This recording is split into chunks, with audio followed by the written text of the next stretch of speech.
Hey, so I'm from Sweden. This is Adrianne from the Black Women in Europe podcast, your mindfulness activist. Hey, it's your girl Kate Pearl, your truth teller and healer for justice over here in the UK. And this is our season of healing racial trauma. We were supposed to do that together, people, but that's as close as we could get. Yeah. So stick around. We for real. Adrianne, your mindfulness activist. Super excited. I'm doing my first live with Kate Pearl, my co-host on the Black Women in Europe podcast season of healing racial trauma. And we are going to talk with a guest, Bree, the champagne gal. She joins us for a special episode of Hey Kate, welcome aboard. Hey. Good morning over there in the UK. Hi, over there in Sweden. Yeah, 11 a.m. over here, 10 a.m. for you. I was just welcoming people and letting them know that this is our first live together where we have a guest. It is. We've popped the live cherry. We've got a very special one on, haven't we? Absolutely. And because it's our first podcast that we co-hosted that we had a guest. Yes. So, we're just doing lots of firsts today. Welcome, Bree. Welcome in from the UK. Hello. Thank you for having me. It is so lovely to have the privilege of talking to you lovely ladies again. Oh, privilege is ours, Queen. Yes, I know. And so let me get right into it because we've got an hour, which is going to go by quickly. 59 minutes now. Yeah, so I'm Adrianne, your mindfulness activist over here in Sweden.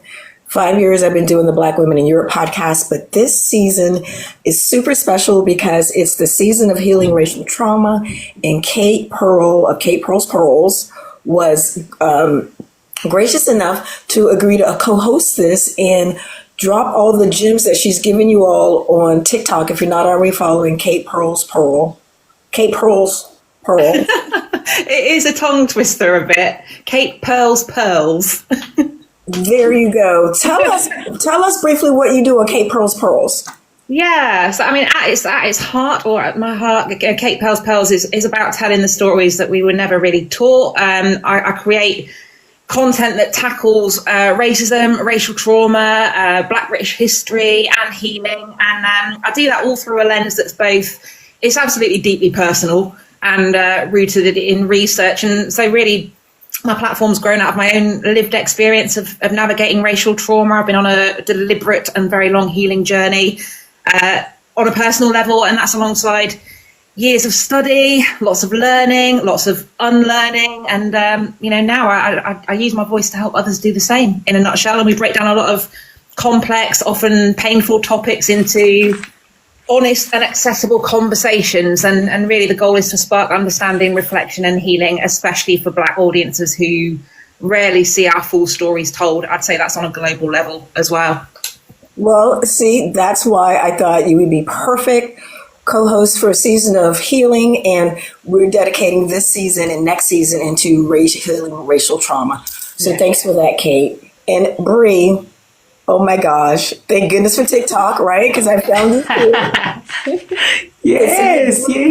The champagne gal. Tell us all about that, because you have twofold mission in my mind. You're the champagne gal, but the reason you're a guest on the podcast and what we're going to talk about is your other mission. But tell us about both missions in your TikTok, fabulousness. Fabulous. You know what I mean? I know what you mean. No, well, thank you very much, Adrianne and Pearl, for just to sit in your guys' presence, because it just heals my soul. And I am sort of rebranding my TikTok to be specific to the mission I'll tell you about. Bree the Champagne Gal is more of my Instagram handle now, that I do all my wine tastings and discoveries of all things fabulous in terms of food and drink and just Black girl fun and luxury. But on my TikTok now, it's really a platform to promote Black excellence. So it's not specific to anyone in particular, even though a lot of the content I do seems to be based on Megan Sussex, who I really always say is our case study, because I think she represents women of color the world over. She's someone everybody in the world knows. So I do other things like, shows I'm watching, this, that, and the other, but the appetite is more for Megan Sussex. So I guess she is my case study. And this is a topic we can talk about and talk about and talk about until kingdom come. So that's me in a nutshell. And I love how you do present it, because you're like, okay, class. I always love that. I live for the okay class. You're like, this is our topic for today, and and you come with the rules and you break it down, and that really stemmed from so as a Black African woman, I grew, well, yes, okay. So it stems from, I grew up in Zimbabwe, born and raised in Zimbabwe. And I was one of the few Black children of my time who attended English boarding schools, where in my own country, I was a minority in my own country. And I was thinking about this earlier because the few Black girls who I went to school with, so in a class of 30, I think there must have been 4 or 5 of us in primary school. It was always us Black girls who somehow were the problem. Everyone else was protected, everyone else was shielded, but somehow whenever there was an issue, it was always us, and I just always remember being reprimanded constantly from a very young age, from nursery school age all the way up until high school. And when I made my first video regarding, I think it was Harry years ago, the people who flooded into my comment section, besides the supporters, were people who really didn't like what I was saying.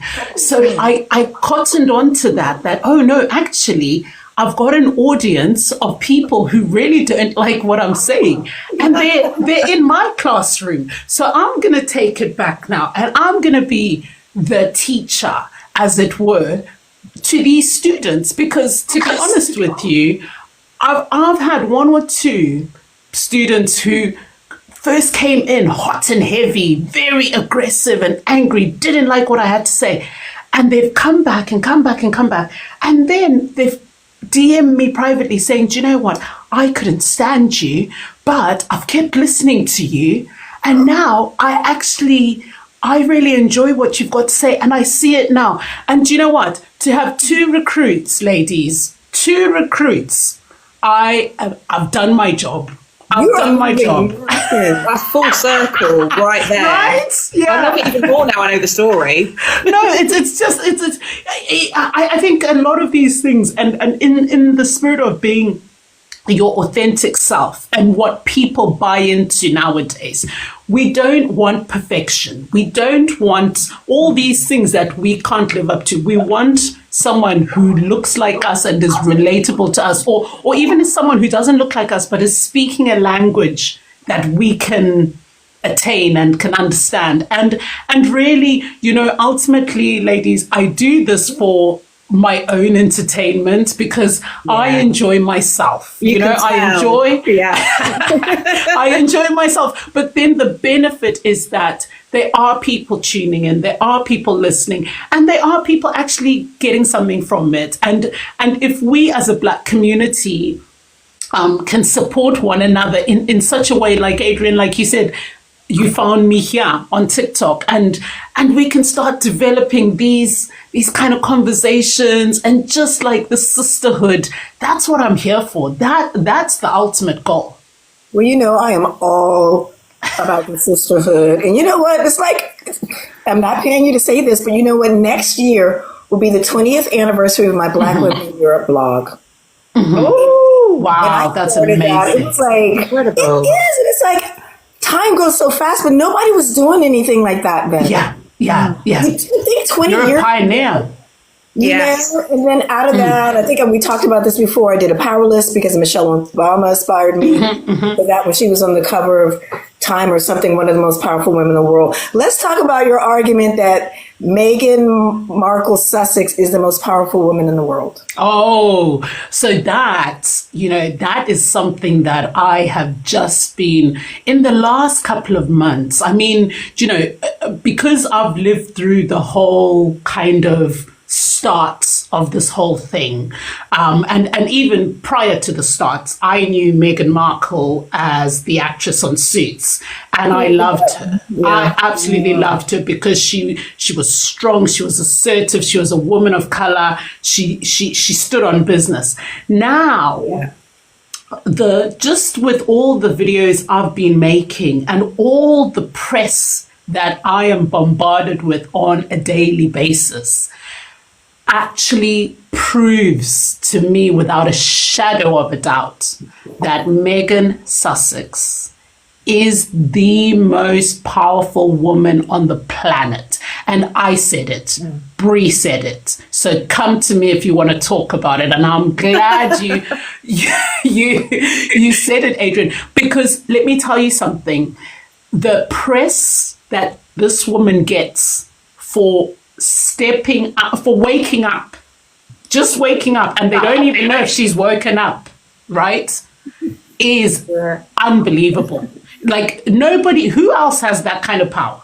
You tell me, who else has that kind of power that you open your eyes every morning and the world media, not just the British media, the world media, we have Australia, we have India, we have European, African, American, everyone on the planet wants to know what this woman is doing. And that's the power, because she's got the numbers. It's all about numbers, Adrianne. It's a numbers game. And anyone who wants to argue, they can argue with themselves, because the last I heard, the video, the baby mama video from 4 years ago, right? They've rehashed it. I did a video on it yesterday because they had nothing. They couldn't fault anything about the Emma Gurdy podcast she did, the business lesson, I called it. So they've rehashed the baby mama dance, and I think it's something like 50 plus million views. And you don't just get that. That's old news. That's like from 4 years ago. But she trends. Anything she does, she trends. And there's an insatiable appetite and an unquenchable thirst for this woman. And that's why she's powerful. And I love this for her, because she is now in control of her story and her narrative. And nobody else they can only try and manipulate certain things, but you can't fool people all the time. So no, I love that she's so powerful, and I'm going to be emphasizing her power in more of my videos, just to break it down. Thank you. Kate, you're over there in the UK as well. Do you remember the first time, because Bree knew about Meghan from Suits. I don't know if you watched Suits. Do you remember the first time you heard mention of her in the British media?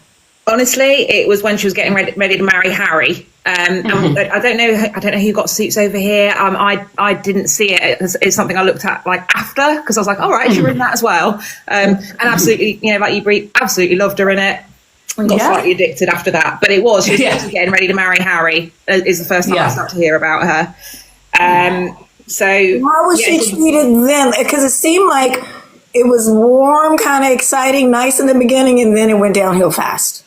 Yeah, it was a bit ish. Fast. Yeah, I was going to say ish. I mean, because some of the first things I start remembering, there were excitement, but there were definitely a lot of slating going off. It's an interesting combo. it wasn't I think I wrote this down where for the most part, right, we were all because I think you had sort of said the defense was never real support. So Meghan wasn't what they wanted for their first family. The culture is steeped in tradition, and only a certain face fits perfectly into the perfect institution. Hence all the unsuitable choice and exotic DNA. This is what we were getting in the press. So it was never really like open arms to begin with. There were some independent outlets that were encouraging the union because they were quite sort of, wanting a radicalization and we all did get swept up in that royal wedding fever because everybody likes a royal wedding. It's good business for the country, and it's also we get a bank holiday out of it, and I think it was a lovely spring summer, so it was just exciting times. But Kate's absolutely right. From the get-go, it was never love because it didn't suit for some people. It wasn't what they wanted. It wasn't the right face. Yeah. And maybe, I don't know if the average American or African American is interested in the royal family, but my mother was always a royalist. She was one of those in the middle of the night and watched Charles and Princess Diana get married. She bought a copy of the ring, the sapphire with all the, she was just a woman who subscribed to Hello magazine, I think Majesty magazine, and something else that was her pleasure because those subscriptions are cheap. I think, did I say Royalty, Majesty, and Hello? Okay, I think it was magazines that she was subscribed to. And my dad, we grew up watching British TV, what is it? Excuse me. Mrs. Bouquet. What is it? Keeping Up? Yes, Keeping Up Appearances. But Adrian, that was the standard back then. Even as from a former British colony, everything we knew was British. That was the whole Britannia thing. That was the brand. It was sold globally, and for the most part, not really before emancipation, but for the most part, if it ain't broke, you don't try fix it. If you're sitting comfortably and enjoying the show, it's fine. I think my dad, was about the same age as Queen Elizabeth. So I think my parents, watched that coronation, grew up with that. Now, a lot of it, we made fun of the Brits too, or laughed with the Brits and loved British sense of humor. I love period pieces. The Brits do it the best. Yes. But my mom got really excited when Meghan came into the picture. Well, absolutely. Too, because she said they're going to, I hope she's going to be okay. My mom was of that generation. We got to pray for her. Oh, yes, of course. See it coming. Yeah. And I think one thing I noticed is where I started to notice the lack of support is when Meghan herself thanked the ITV reporter who had asked her how she had been, how she was, because she had been battling with her mental health in silence. Now, of course, we know that there had been a lot of things going on behind the scenes, and she... I believe she was never considered or protected from day one, actually. Definitely not. And it seems to me like it was an orchestrated plan to have her and Harry, the spare, as the fall guy, as it were, because let's face it, has always been the spare's role to protect the heir at all costs. And that's sticking with tradition. Wow, you're taking it way back. You're taking it way back. Yeah. Because this thing was never hunky-dory, Adrian, to start with. But we only know what we know now because of what Harry has told us, what Meghan has told us. But even during their courtship, there was problems because she didn't fit into the mold of the status quo. And that was the issue from the get-go. I was so hopeful. I was thinking the Fab Four, you know. You see, we were, they tried to, been, you know, yeah.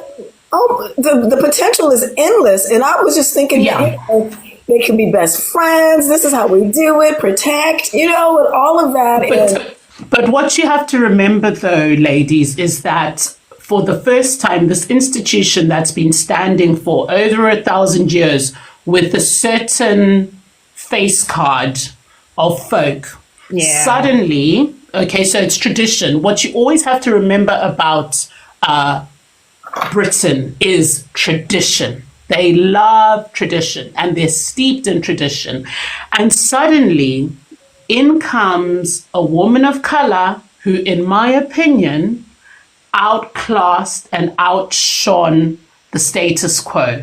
And you know, it was like Diana, deja vu all over again, wasn't it? Oh, yeah, very but much. Now with a younger version and an exotic, quote unquote, as they said, version. So I think, do you know what? It destabilized a lot of things, because if the culture is steeped in tradition, this is radical. This is unheard of. And then when, in my opinion, it's one of our best, because this isn't just a run-o'-mill type woman. This is an established woman. This is a confident woman. This is a woman, a UN ambassadoress. This is an articulate woman. She is so established. Self-made millionaire. It's self-made millionaire. So this is like, you know, everyone kind of has to pay attention to this one. This isn't a one who's coming in on her hands and knees being grateful for the opportunity to sit at the table. This is a self-assured, I know what I bring to the table, you know, type woman. Let me ask you this. Is it triggering when you see her get dragged in the British media? Is it triggering for you? To be honest with you, in the beginning, it really, really was. Because I took it personally, and I still take it personally. This is why I do what I do. However, I'm no longer triggered by it to an extent, because I see it for what it is. Yeah. Because let me tell you something.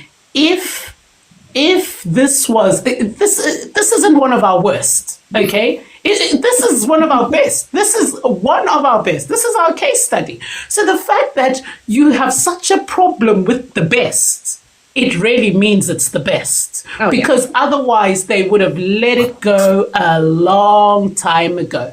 The day they got on that freedom flight, they would have let them go. But no, they followed them on the flight, and they live with them in Montecito. They live in their house. They know everything they're doing in the privacy of their home. So I'm no longer triggered. And I think that's some of the literacy I want to encourage some of my viewership, because it is horrible. It's not nice to see a woman of color being told, even whatever she does, whether it's good or bad. I mean, all we ever see is good from our community, because I think she holds her role in good esteem. We really haven't seen anything that she's done that's bad, unless people are talking about the truth is bad. Well, it's all made up. It's all made up. So I'm no longer triggered, and I actually find it funny, because I will then do my little analysis or my comparison, and I see it for what it is, and I want to encourage others to read past the headlines, and not even to read the headlines, but to access their information from other sources like yourself and like Pearl, who go deeper into the culture, into the roots, into who we are as a community. And you know what, Bree, speaking on that, and Kate can talk to this, the words that the British media use to describe Meghan, you know, angry, emotional, difficult, you never heard these words used to describe Kate. No, this is true. And, you know, just going on, you know, what I think Bree does such a great job of. And I love what you broke down there, because like the media's defense of Meghan, you know, never being real support, you showing up, you know, the patterns of press bias and how the treatment, what I think you're speaking to here is how we do need to learn, and it would be beneficial for all of us, is the art of pattern recognition. Because, you know, in doing this work, that's what we're doing. Like, these are patterns. And, you know, Adrianne, coded language, right? She's got to be angry. She's got to be, you know, difficult. Even when, you know, she's mentally falling apart, all that had to be ripped to shreds. And those labels, you know, we'll do that. You would not hear Kate referred to like that. You would not hear, well, respectfully, anyone that's not as melanated, let's say, referred to in that way. You know, they'd have been misunderstood. They'd have been going through trouble. They'd have been, you know, sympathized with. And they don't even want to talk about that. And you know what? I've seen, I don't want to get completely off course, but I've seen someone on TikTok share a video, and it's, I don't know if it's an interview of both Princess when they were younger. It was after, I guess, some inquest into Princess Diana's death. And they were, I remember the future king saying that, you know, she was right to be paranoid. You know, the media was bothering her. And then Harry, the spare, said it proved she wasn't paranoid. She was telling the truth. So one is willing to label his mom paranoid, and the other is willing to stand in her truth. And that's still, I think that's the role with the heir and the spare. The heir has to protect the monarchy at all costs, even if it means to put the under the bus. Yeah, but also in the wider dysfunctional family makeup, let's look at that. Yeah, in the wider dysfunctional family makeup, there's always a scapegoat. And I believe that both Harry and Meghan, in their own individual situations, but also as a couple, have absolutely been dealing with that. Yeah, and that was even long before the actual marriage, because this is why I say it was an orchestrated plan to have that in place. And, you know, I think I said previously, everybody loves a villain, and more so a villain who is black. That's their favorite type of villain, because it suits the narrative. But I wanted to just sort of echo what you were saying, Kate and Adrianne, in the sense of the disparities that we see played out. So with the press biases and comparisons. So one princess is said to be nurturing by cradling her bump, and the other, why can't she stop touching her bump? Experts say it's vanity. Then another princess. Who? Yeah. Let's have a quiz. Who were they talking about? Yeah. Well, and then one princess cures her morning illness, her morning sickness, with healthy avocado breakfast every day, and the other, her eating avocados is causing human rights abuses and violations. And, you know, and then it gets to a point whereby, because of the media manipulation and because of a lot of the society being illiterates, we have a duty as women of color to stand up. And if we've got platforms like these, we you know, we can't just sit there and let how one of our best be completely made to be this wicked witch of the West when they're doing the exact same things. Bree, let me. I don't know if you saw this, but recently, the future queen visited, I don't know, a museum or something, and the general warning for the public is to wear flat shoes because it's uneven surface. Yes, I know what you're talking about. Okay, so she went in heels, and the headline was like, she can navigate the floor. So this is what I've always said, Adrianne, about how society or the patriarchy praises mediocrity. So mediocrity. Walk on heels.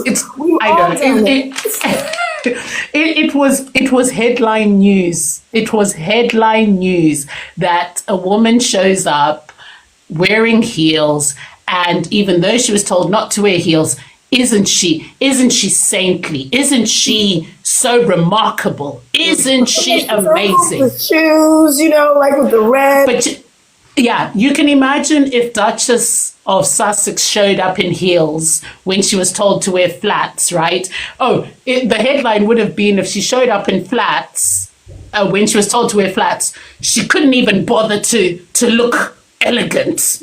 It's so ludicrous. And this is why we cannot get triggered by it anymore, because if you start to access your information from people who look like you or people who sound like you, they can break it down for you. Look, I'm not saying I'm an expert. I just am able to read between the lines and I can discern.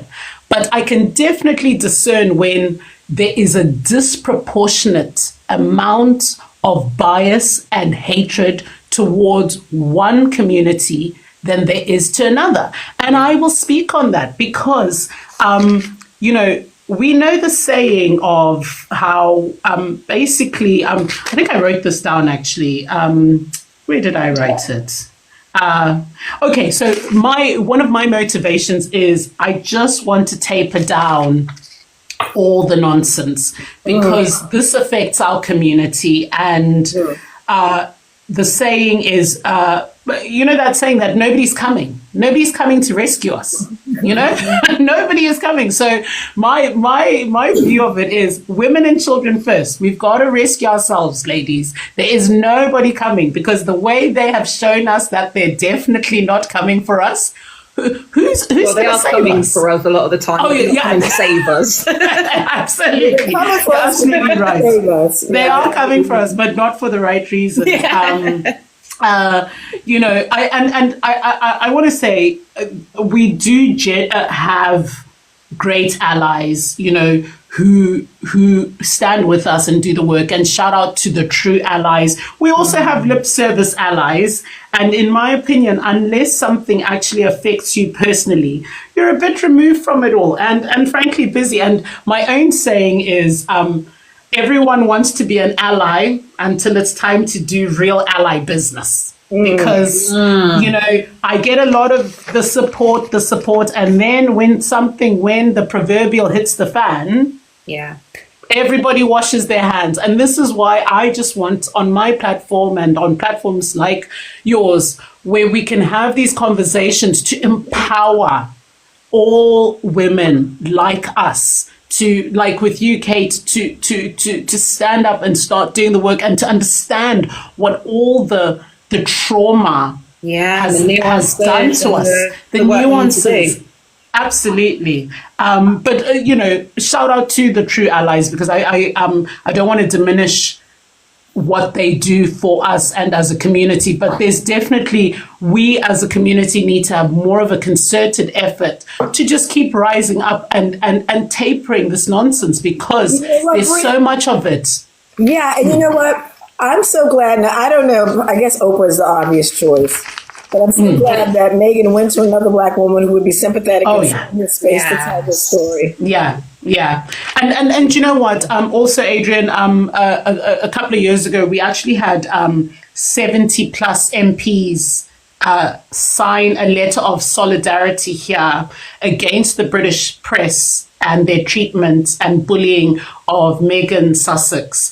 And, this just shows that it's a crisis. If it was with our parliamentarians, if our own parliamentarians got together and penned a letter to say, this is uncalled for, because the disparities are so profound, they are so obvious, and they're steeped within the culture. And I think there is that underbelly of them, and you see it everywhere. You see it in all press clippings, not just Meghan Sussex, but how they choose to report on Black issues as opposed to white issues. So about a year or so ago, we had, she was called the most prolific serial killer, child killer, Lucy Letby, who was a nurse who basically murdered all these newborn babies.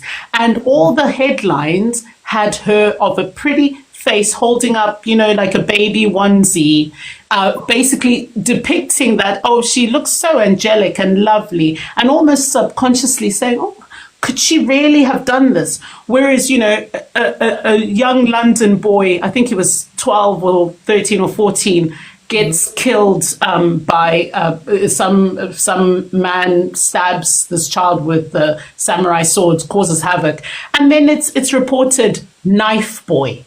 So it's everywhere we look, and it's things like that at the end of the day, this boy was a victim of knife crime. He didn't have a knife, but they referred to him as knife boy. And this lady who's actually killed all these babies and is actually currently in jail. I think they're trying to I followed it up until she was actually put away. But they put a picture of her being this angelic nurse, yet she's a prolific child killer.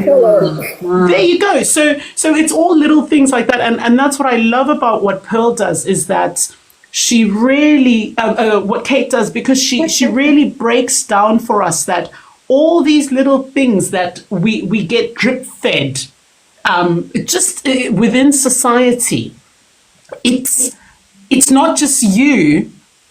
It's not you. It's how it is, and this is how you learn to sort of get untriggered or start working within yourself to not let it affect you, although we should acknowledge that it affects us. So, I'm always so fascinated with the media manipulation. And this is why, we do have to stand up, those of us who have the voices to be able to do it, because, like I said, we have to rescue ourselves.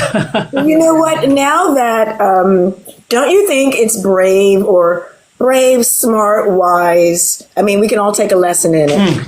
They left, right? They asked for help, said, we're not doing well, we're struggling, we're not getting support. Yeah. And they left. Why was that perceived as such a bad thing? Because of the scapegoat.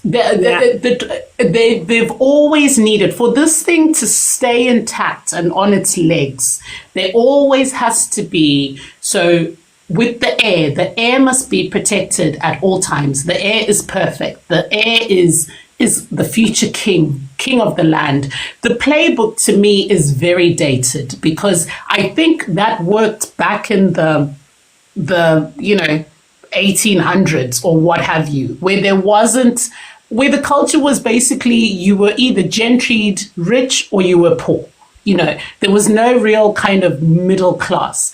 I mean, we are 2025 now, and we know so much about mental health. We know so much about so many things. So the same playbook that they even used maybe it even worked in the 60s, it can no longer work now, because they already used Harry all his life to be the scapegoat, to basically uplift other profiles within the family. And Harry spoke about this in his book. These are not my words. And they just wanted that to continue going. And then in comes a woman of color into the situation. So it was almost like the perfect storm, because it's like, we've already got the spare. Yeah, no, we've already got the spare who's quite, we've already tarnished his image, and we can reuse that. And now he's got a black wife, so even better. It was perfect for them. However, they didn't realize that this woman of color is a very intelligent woman who, in my opinion, showed up, assessed the situation. She showed up actually thinking, this thing is, I'm actually going to do good here and make a difference. And then she showed up, and just her sheer presence alone, and I wish I could have been in a room just standing next to her being herself amongst these people who must have, they were lost, because let's be honest, I think if we look at her CV, she's the most educated. She's the most educated. What I noticed, every walk around or public appearance that she made in the UK, she was so well received. People loved her. Completely. And I think that was the problem, Adrianne. That was the problem, that suddenly this woman who they referred to as, quote unquote, straight out of Compton, straight out of Compton, is walking around, and the nation, the real people that she needs to impact, love her and love her more than maybe the others. And this is the issue, because she dominates every single newspaper.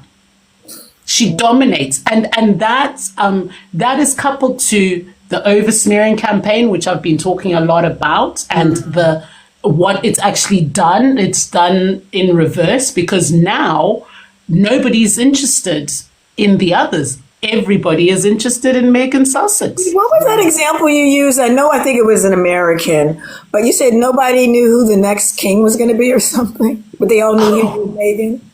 Oh, yes. And that came out. Someone put on one of my videos, one of the comments was, I live in the States, and we saw, I think it was Jeopardy. Is it Jeopardy, which is a TV show, which is a general knowledge quiz show. And I mean, even us who come from Africa, we've known Harry and Meghan, we've known William and Harry since we were born, because I'm like 2 or 3 years older than them, but everybody in the world knows Diana's boys, everybody. And then they asked this question on Jeopardy: who is the future king of England? So not the reigning one, but the next one in line. And nobody knew. Nobody knew. The funny thing is, these are smart people on Jeopardy, supposedly. Exactly. So there you go. If they and with all the stuff that's out there, everybody only knows Harry and Meghan. I mean, those are facts. Yeah. Those are absolute facts, because they did this. They commissioned this over-smearing campaign, which has now backfired, because now nobody talks about anything else except Harry and Meghan. Well, the thing is, they've discredited themselves trying to discredit Meghan and Harry, and it's almost textbook as far as the levels of narcissism, dysfunction, then obviously tie-ins, Bree, press, all of that. Obviously, that's your jam. And but I just wanted to segue off a little bit. It's not really segueing off, but just talking about when walking away, is such an act of revolution. Let's start with that. But also, when protecting your peace actually means walking away, because they both have it in their own individual family systems, right? All that dysfunction, all that scapegoating, and just all that general bullshit. But then to do it on the scale that they have, and I just want to share what I think that says about Meghan in particular, but both Meghan and Harry. And what that's saying is that they are they're teaching themselves that disrespect isn't a thing they're going to continue to deal with in the ways that they did. But I love the way that they've done it, because they're actually teaching their children that refusal to tolerate disrespect is their actual fucking birthright, and I'm here for it. Amen. I'm here for it, right? I mean, they've both been through so much, but one thing, it can be really difficult in general walking away from that level of dysfunction. But to do it on such a public scale is just absolutely phenomenal to me. And more looking at sort of distance over dysfunction, kind of contextual, and I guess I'm going universal to this one, but choosing to step away, whether it's from a toxic family, or in Meghan's case, and Harry's, or a toxic job, but also or a crown. It can get called quitting, it can get called coasting, and all kinds of stuff. But it's actually clarity, and in doing that, it's absolutely phenomenal. And I think wider for Black women, the expectation is that we're meant to endure every piece of crap sent our way. We're meant to educate. We're never meant to scandalise or disappoint. And it's prompted my memory back to, I can't remember all the headlines, but I just remember that the press wanted it so badly to be Doreen's side of Meghan's family that were the chaotic, dysfunctional, when it were actually the other side. Side of the family, no. Yeah, but that's what they wanted, right? They would have absolutely eaten that up, but actually, no, it wasn't. It was the other side. And don't you think it was so clever how Meghan and her mom protected their family Yes. from that. Oh my God, because that would have just been that low-hanging fruit where every single family member, they would have gotten something and just tarnished this amazing family. So no, I totally, I love what you're saying, Kate. Thank you. And I just think okay, slightly off Meghan, but just other public examples. And I say, with black women that have like walked away as self-advocacy, and we saw the same thing with them. I mean, like Simone Biles, I think we talked about her recently. She stepped back. The world or press or selfishness or weakness because that were a black woman, but other black women saw a blueprint for self-defense. Zadie Smith is another example. Like she writes about the cost of saying no in white dominated literary spaces and why saying yes to yourself matters more. So approval's a moving target that rarely, if ever, lands on black women, and peace is something you claim, not request. And I just love the way that it's tough. It's got to be tough. But I just love the way that Meghan in particular has done that. What, Kate? You just said something. I don't know if you've seen this podcast episode. I think Meghan was a guest, but she said once you stop playing the approval game. Yes. Bree, did you see that? It changes. Absolutely. And I think, one thing I am learning in my own life and in my own career and just what has kind of prompted me to kind of be a strong advocate for women of color and black women is that we now need to stop seeking approval or validation where it will never be given. Because I have sat around tables as the only black woman and the most qualified black woman at that table. Yeah. And still, I'm not even seen. I've seen subordinates think they are better than me. Yet I'm the most skilled. I'm the highest in rank. Listen, it happens when you're a freaking volunteer. I have been on boards of American women's clubs in Sweden, different cities and different clubs. And my idea is immediately dismissed by someone else. This is like on an email chain. And then maybe a few days go by and the chair of the committee sees it. She's like, oh yeah, Adrianne, that's a great idea. Of course we're going to do whatever. Then that other person comes back and says, oh yeah, it's a great idea. You see? Yeah. And it's those nuances and things whereby, I think for me, I'm 45 next month, but the change really happened for me on my 40th birthday after we kind of lived through COVID and things like that. And I had this realization that everywhere around me, be it work, be it socially, even though I was the most accomplished or the most fabulous or the most articulate and the most everything else, the biggest hindrance to all those people that I was around was the color of my skin.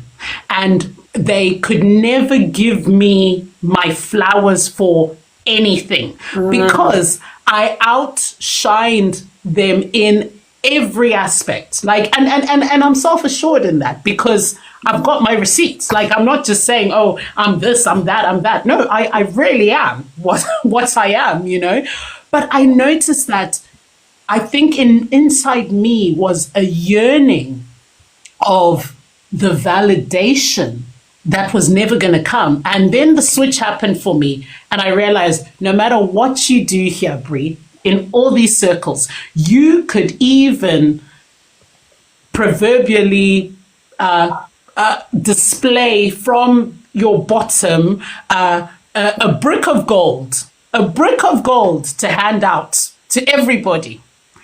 There would still be a problem because guess what? It's coming from your proverbial black ass. And liberating. And when those things started happening to me, and I'm like, wait a minute, I'm a volunteer, and I'm doing all this good work. This work.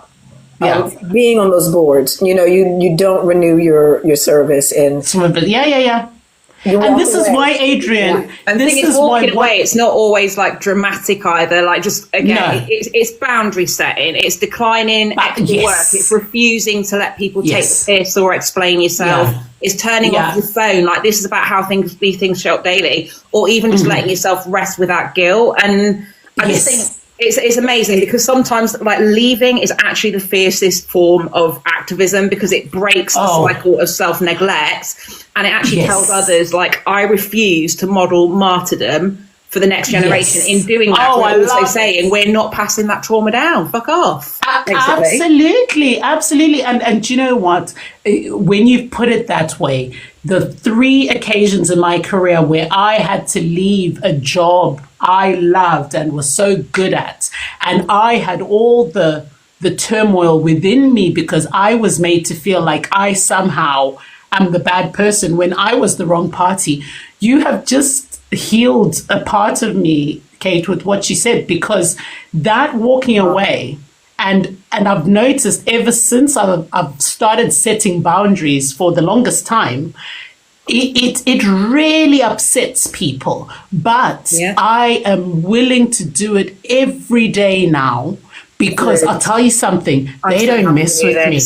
Yeah, but they don't even mess with me anymore, because the minute you tell them where they can't go, some of them are too scared and back off. And it's only the few that, if they keep coming back, I'll keep reminding them and I'll keep educating them.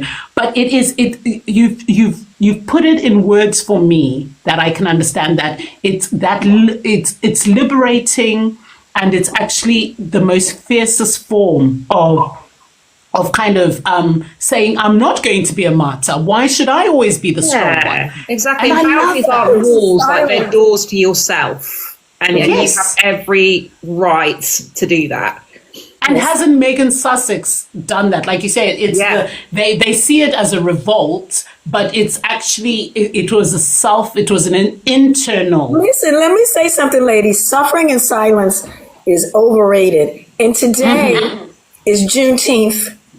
We're talking about freedom. It's Freedom Day. You're talking about liberation. It's Freedom Day. I don't know if you know, Juneteenth, this is the day in Texas when the slaves found out that we were free. And we had been free for 2 years. But, you know, so this is national. This is Juneteenth. It's Kamala Harris was beside the president when he wrote this into law in 2021. I believe, and I don't know, don't get me wrong with the dates. When he wrote it in the law. Juneteenth.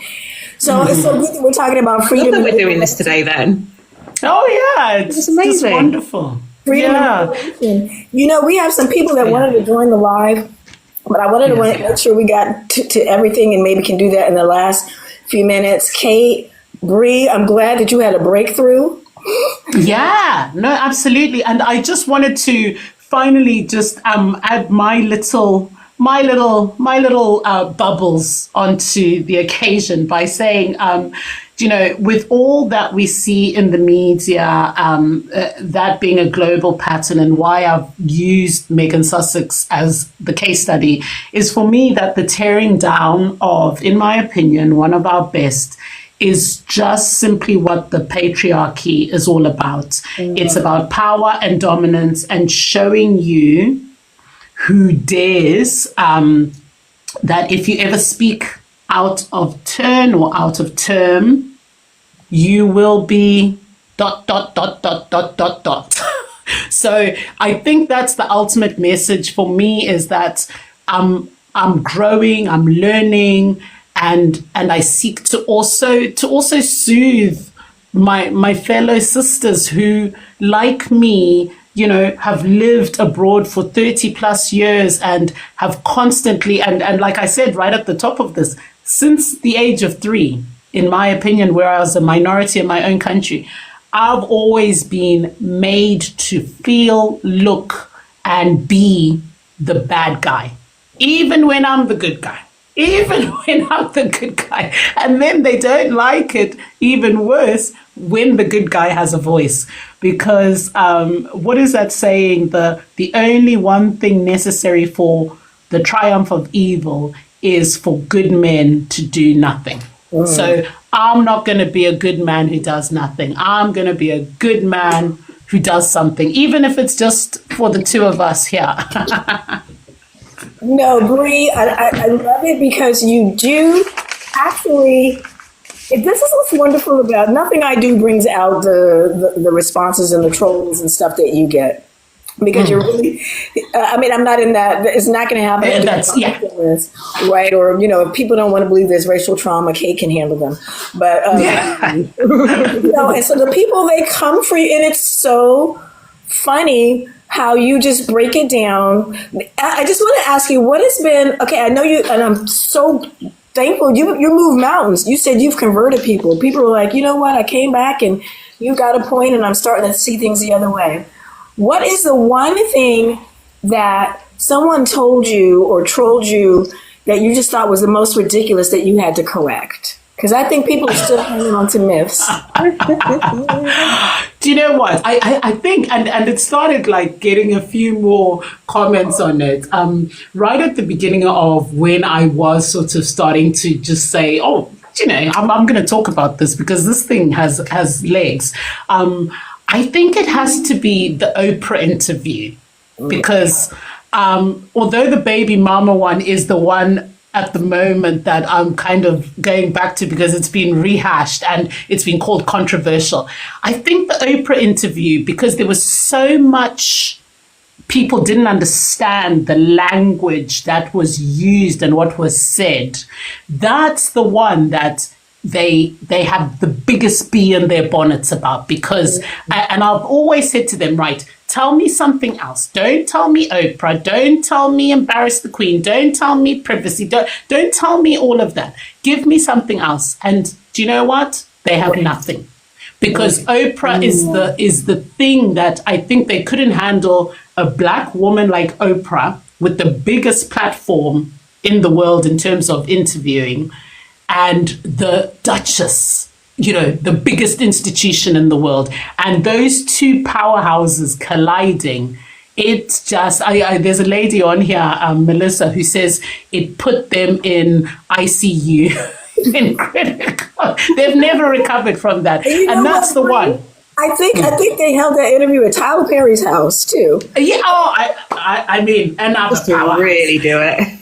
Yeah, and they fled there. He gave them refuge. He gave them a place. Yeah. And I think just the whole story now, because we see it unfolding, and even Meghan's most recent podcast interview with Emma Gurdey, the trailer kind of it kind of set people up thinking, oh, she's going to spill some more tea. And I loved how they were clever to do that for the buzz to get people to watch. However, as usual, and I thought about this earlier, that my girl keeps it so classy, so sophisticated. It's all about business because guess what? She done told you what she needed to tell you at Oprah, and she put it down then. Whereas Harry, on the other hand, these are his people. This is his family. He's going to keep telling you.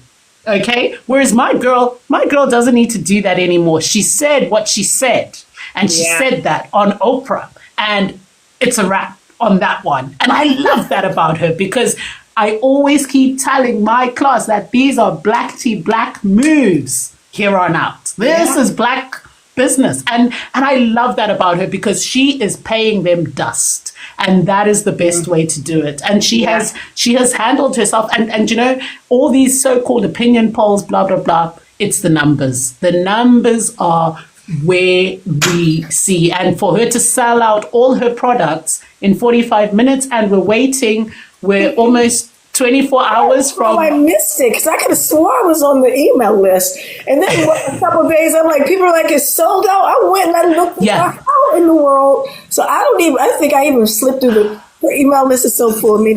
So the first product drop was purely for the United States, and now I am hoping that tomorrow's drop is going to be a global one, but we don't know. So we'll see. But listen, I think these products are going to become readily available for everybody at some point, just purely by the success. But I'm just so grateful that we can promote Black excellence, and we can promote Black girl luxury, and we can promote sort of just a space for people who look like you and me, where we are free to express ourselves and our opinions. We mentioned this, I think, on the podcast, not to give, you know what, we do a full podcast about this. It drops August 7th. I made a mistake and posted it earlier. People listen to it. We love the enthusiasm. It's great. Now, but it's coming back August 7th, so that's why we're doing this. But we talked about welcoming your friends into your home, making sure they're comfortable when they stay over. That's always been a part of our culture and what we do. And to see her do it on an elevated level. But I don't know if you saw this, Bree, and our hour's almost up and we didn't get anybody else up. But I remember one of the critiques of the people were like, she's making, and this was on a talk show in the British, lavender towels for their eyes. And yes, and the woman said, my guests are lucky if they get clean. I knew you were going to say that. And I mean, how could you even let those words come out her mouth? I was going to say, it's the thing that it happens, but the fact that it was so proud and loud. I know, proud and loud. I can't go over that one. And let me tell you something disgusting, number one. So my sister-in-law is coming to visit for the weekend. We have a lovely sort of weekend planned. And I'll tell you something. I'm picking the fresh flowers. The towels are folded. Everything. There's little magazines on the side table. Everything. I've got her favorite food in. I've got her what she likes to drink. It's called hospitality. I am a hospitality major, so it is kind of what I do. But the fact that a guest can come to your house and you can't even give them clean time. I mean, home training we come from in the States. We call that home training. Oh, that is home training. And that is just like for that woman. I mean, I think she must, because this will live on forever. Who's going to want to come to her house? Exactly. Exactly. We're failing at adulting, in my humble opinion. Yes. Kate, wrap it up for us. Let you have the last word. I'm so sorry for anyone we didn't invite up, but I know that Bree and Kate have to go. But I know there was a brother in the UK. He was Maddox Music, I think, and Maman. We love you. We're so glad you're here. We plan to do more of this, but I know the ladies have to go, but I want Kate to drop a pearl to wrap us up. Bree, thank you so much. And please come back. You know what? I need to email you to see when we can get you in for season 2. Would you be willing to come back?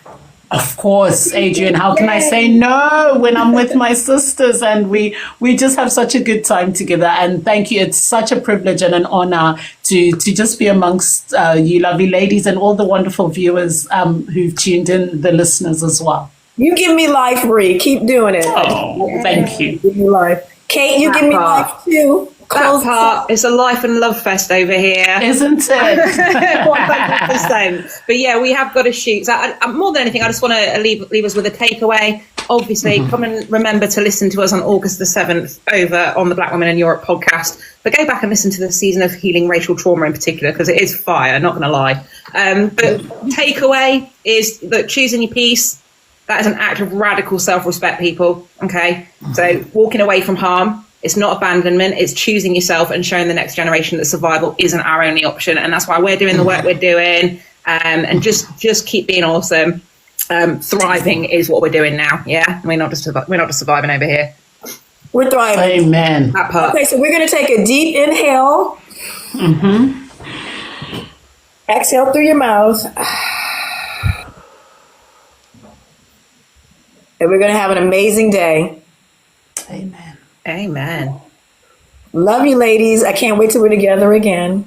Yes, thank you so much, lovely ladies. Please keep doing the wonderful work you guys are doing. We won't be allowed. Surround yourself. Okay, my final words. We had the breath. My final words. Surround yourself with people who elevate you, who know things that you don't, and who want the best for you. That's what I'm doing. Love it. That part, love it. Thank you. Bye-bye. Take care. Bye, everybody. Thank you. Thank you.